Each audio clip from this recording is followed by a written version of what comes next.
in last session you came to know what is a determinant and how can we find out the value of a determinant of order 2 by 2 and of order 3 by 3. Now, what is a minor of a determinant? In last session, say A is a determinant. In last session, you came to know how to find out the value of that particular determinant itself.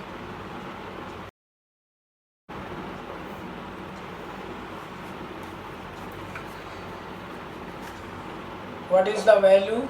If we recapitulate that particular A11 into A22, A11 into A22, A33, A22, A33, A32, A23 minus A12 into A21, A33 minus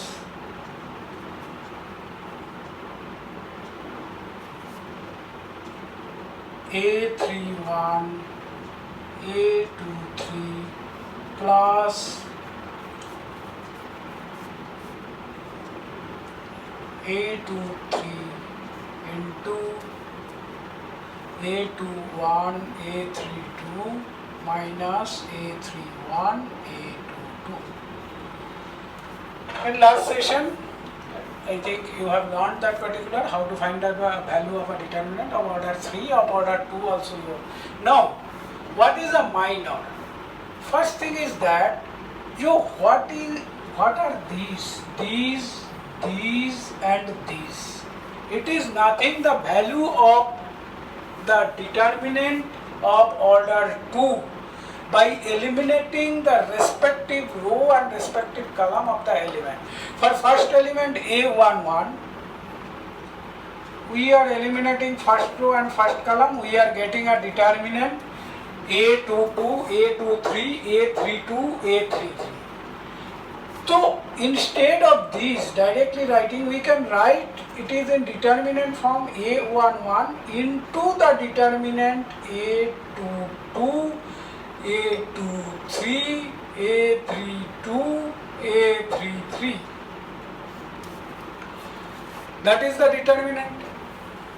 Second, it will be minus A12. Why it will be minus? I told you, the minus 1 whole to the power row number and column number. And in that case, what it will be eliminated? It will be eliminated first row and second column. So what will be the corresponding determinant?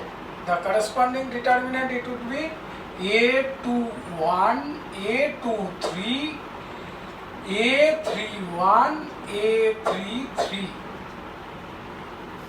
That is the determinant. And for third, we will eliminate this first row and third column, and what will be the value of the determinant, that is the bracketed portion, A23 into A. So what is the value of that particular determinant? It is first element into the determinant, eliminating the rows and columns of the first element. After then second element, minus, obviously it will be negative sign. And the determinant after, that is 2 by 2 determinant, after eliminating the rows and columns where that particular element A12 present, and after then A23 into the determinant after eliminating the row and column where A23 present. So now these determinants are called as minors of respective elements. The determinant A is this. What is the minor of A11? A11 minor of A11 is a determinant after eliminating this row and this column, that is A22, A23, A32, A33. What is the minor of the element A32? If I want to find out the minor of the element A32, we will have to cut this row and this column. So A32, the minor of A32 equal to A11, A13, A21 and A23. I think now you have got what is a minor of a determinant, and whenever we are finding the value of a determinant, it is nothing but signed minor of that particular determinant itself, that is element into signed minor of the respective determinant. What is signed minor? Signed minor is nothing but the cofactor. Now, if A11, here number of row is 1 and column number is 1. So that is why the minor of A11 equal to the cofactor of A11. What is the cofactor? Cofactor is the signed minor. Cofactor, it is signed minor. How that particular sign we determine? We determine the corresponding row number and column number of the respective elements. So for first element, obviously it will be 1 plus 1 and row and column into its minor, say Mij is the minor, that is the minor. What is Mij? Mij is this. But if we, what would be the cofactor of A32? A32, the cofactor of A32 equal to minus of A32's minor. Why? Say A32 cofactor of A32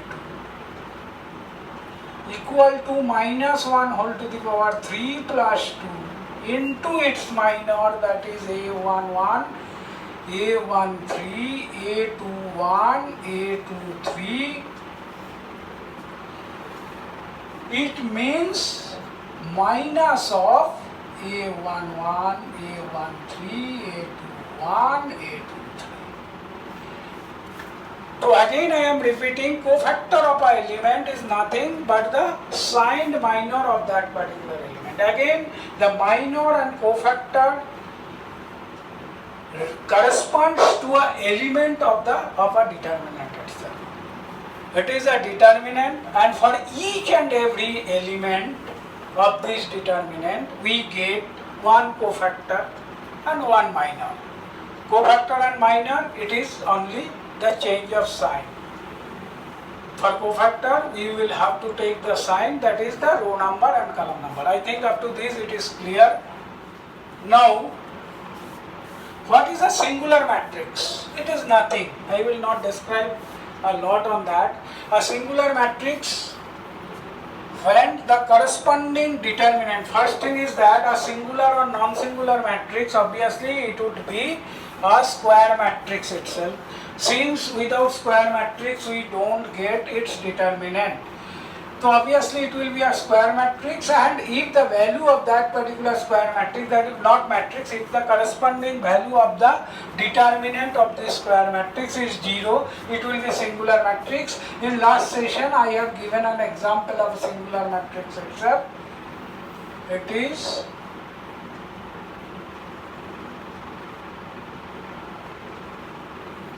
the value of this particular determinant is 0, that is why it is singular. When it will be a non-singular matrix, when that particular, the value of that particular corresponding determinant of that particular square matrix would not be 0, not equal to 0. You will get lots of such matrices itself where the value would not be 0. Now there are some particular properties of non-singular matrices itself. If AB and BA, say A and B are two non-singular matrices, obviously first thing is that the order of A and order of B, obviously it would be same. Why it would be same? Since the product. I think in last to last session we have discussed about the matrix product itself, and product is defined when the column of matrix A equal to row of the matrix B. Now since for being determinant it would be square matrix, so square matrix means the column and row it would be same, the number of columns and number of rows would be same, so that is why A and B would be a matrix of same order. Both the matrices are of same order. So if A and B are two same orders matrix and it is a non-singular matrix, the value would not be equal to 0. So at that point of time AB equal to BA, and the order of AB and order of BA will be the same as the order of AB, order of A and order of B. It is very simple. Since order of A, say A is a 3 by 3 matrix, B is a 3 by 3 matrix, so obviously column and row would be same. So what would be the order? I have already written the order of AB would be again 3 by 3. It is similarly the order of BA would be 3 by 3. So order would be same, and the value of AB, if we multiply A by B and B into A, it would be same. Since it is very simple, again you have to do AB, it will be a determinant itself, and if that particular determinant, if BA, it will also be a determinant of the same order, and the value obviously it will be same. That is the first thing you can work out with taking some particular example, some particular determinant or non-singular matrix itself. And second property is the determinant AV, the value of the determinant AV is equal to the value of the determinant A and value of the determinant B. After product, what would be the value of that particular determinant itself? It will be the value of the determinant if we get the value of the determinant, and after then if we multiply both that value, it would be same. So these are two properties you can easily verify by your own by taking some particular example of non-singular matrices itself. Now it is important, and you will get some particular, I think, 3 marker or 4 marker question, not 3, 4 marker question on that itself. That is area of triangle, how we can represent it in determinant form. That is, say ABC is a triangle, ABC is a triangle, and coordinate of A is x1, y1, coordinate of B is x2, y2, coordinate of C is x3, y3, then the area of the triangle is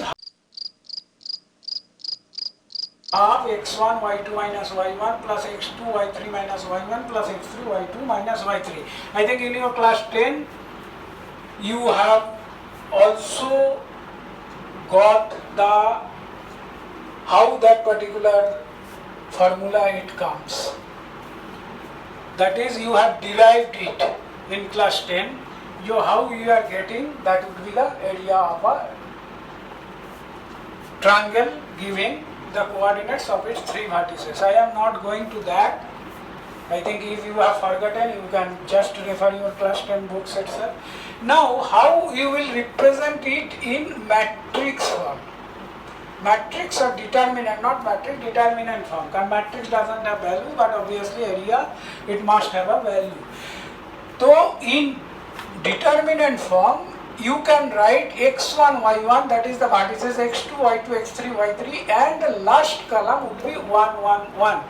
You just expand this determinant. Now, I think you have learned how to expand a determinant. Expand means find the value of a determinant and check by yourself how this particular value of this determinant is this. That is also your home task. That is how. First thing is that one thing you will have to remember, if we get the value of the determinant negative, you will have to take the positive value, since the area of a triangle cannot be negative. So if we get the value of a determinant after giving that particular 3 vertices itself, say minus 15, then the area of the triangle, the value of the determinant is minus 15, minus 15, the area of the determinant